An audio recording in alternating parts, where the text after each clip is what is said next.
அனைவருக்கும் வணக்கம். இன்றைக்கி நம்ம அமுதம் ஃபுட்ஸில் பார்க்க போகிறது நம்ம அமுதம் மல்டிகிரெயின் சப்பாத்தி மிக்ஸ் வச்சு ஒரு சூப்பர் டேஸ்டியான சப்பாத்தி ப்ளஸ் மஷ்ரூம் கிரேவி எப்படி செய்யுதுன்னு பார்க்கலாம். நம்ம அமுதம் சப்பாத்தி மிக்ஸ் இருக்கு இல்லையா, மல்டிகிரெயின் சப்பாத்தி மிக்ஸை தேவையான அளவு எடுத்துகிட்டு உப்பு தண்ணி சேர்த்து நல்லா பிசைஞ்சிக்கோங்க. நல்லா சாஃப்ட் டோவாக உங்களுக்கு கிடைக்கும். நல்லா ஒரு 1/4 மணி நேரம் ஊற வச்சா போதும். அதுக்கப்புறமா நம்ம மஷ்ரூம் கிரேவி செய்யறதுக்கு ஒரு கடாயில் எண்ணெய் சேர்த்துட்டு பட்டை, கிராம்பு, ஏலக்காய், சோம்பு, கல்பாசி இதெல்லாம் ஆட் பண்ணி நல்லா பொரிய விடுங்க.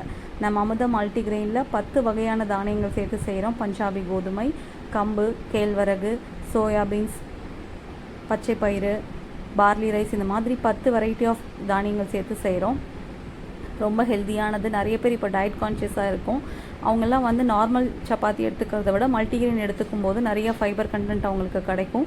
மில்லட்ஸோட ஹெல்த் பெனிஃபிட்ஸுமே அவங்களுக்கு சேரும். ஸோ கண்டிப்பாக எல்லாருமே ட்ரை பண்ணி பாருங்கள். இப்போ நம்ம ஹோல் ஸ்பைசஸ்லாம் புரிஞ்சதுக்கப்புறமா வெங்காயம், இஞ்சி பூண்டு பேஸ்ட் ஆட் பண்ணி தேவையான அளவு கல்லுப்பும் ஆட் பண்ணி நல்லா வதக்கிடணும். வதக்கிட்டு இப்போது 3 பெரிய வெங்காயம் எடுத்தால் 3 பெரிய தக்காளி, ஈக்குவல் குவான்டிட்டி வெங்காயம் எடுக்கிற அளவுக்கு தக்காளியும் எடுத்து நல்லா வதக்கிக்கோங்க. வதக்கிட்டு நம்ம கட் பண்ணி வச்சுருக்க மஷ்ரூம் ஒரு டைம் உப்பு தண்ணியில் கழுகிட்டீங்க அப்படின்னா கொஞ்சம் ஃப்ரெஷ்ஷாக இருக்கும். மஷ்ரூம் கருத்து போகாது. அதை இதில் ஆட் பண்ணி நல்லா வதக்கிக்கோங்க. மஷ்ரூமில் எந்த தண்ணியுமே நம்ம ஆட் பண்ண தேவையில்லை. ஏன்னா மஷ்ரூம்லேருந்து நிறைய தண்ணி ரிலீஸ் ஆகும். மஷ்ரூமில் நிறைய ஹெல்த் பெனிஃபிட்ஸ் இருக்குது. ப்ரோட்டீன் நிறைய இருக்குது.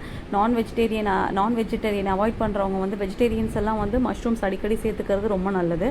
இதுக்கு மசாலாஸ் என்ன ஆட் பண்ணுறோன்னு பார்த்தீங்கன்னா, நம்ம அமுதம் தனி மிளகாத்தூள், அப்புறம் அமுதம் கறி மசாலாத்தூள், அப்புறம் பிரியாணி மசாலா இதை ஆட் பண்ணி நல்லா குக் பண்ணிக்கோங்க. ஒரு லிட்டு போட்டு க்ளோஸ் பண்ணி குக் பண்ணிக்கோங்க. பொதுவாக சப்பாத்தி இந்த மாதிரி ஃபோல்டு பண்ணி போட்டிங்க அப்படின்னா நிறைய லேயராக ரொம்ப சாஃப்டாக கிடைக்கும். சப்பாத்தி ட்ரை பண்ணி பாருங்கள்.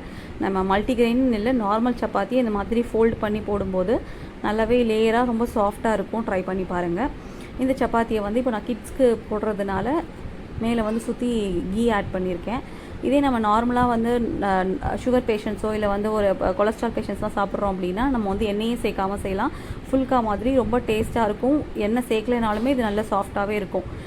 மஷ்ரூம் கிரேவிக்கு ஒரு திக்னிங் ஏஜென்ட்டுக்காக நான் என்ன பண்ணியிருக்கேன்னா, அரிசி மாவு தண்ணியில் கரைச்சி அதில் ஊற்றிருக்கேன். நிறைய பேர் கார்ன்ஃப்ளவர் மாவு சேர்ப்பாங்க. மார்க்கெட்டில் இருக்க கார்ன்ஃப்ளவர் மாவில் ஒரு கான்ஃபிடென்ட் கிடையாது. ஸோ அது எந்தளவுக்கு அது பியூரான கார்ன்ஃப்ளவர் மாவுன்னு நமக்கு தெரியாது. அதனால் அரிசி மாவு பெஸ்ட்டு. ஸோ நம்மளே ப்ரிப்பேர் பண்ணுவோம் வீட்டில். ஸோ அது பெஸ்ட். அதனால் அதை கரைச்சி அதை ஊற்றிட்டிங்கன்னா திக்னிங் ஏஜென்ட்டாக ரெடி ஆகிடும். ஸோ சப்பாத்தி பாருங்கள், ரொம்ப சாஃப்டாக டேஸ்டியாக ரெடி ஆகிடுச்சு. மஷ்ரூம் கிரேவியும் சூப்பராக ரெடி ஆகிடுச்சு. ரெண்டுமே குயிக்கான ரெசிபி. கண்டிப்பாக ட்ரை பண்ணி பாருங்கள். ட்ரை பண்ணிவிட்டு உங்களோட கமெண்ட்ஸை ஃபீட்பேக்கில் ஷேர் பண்ணுங்கள்.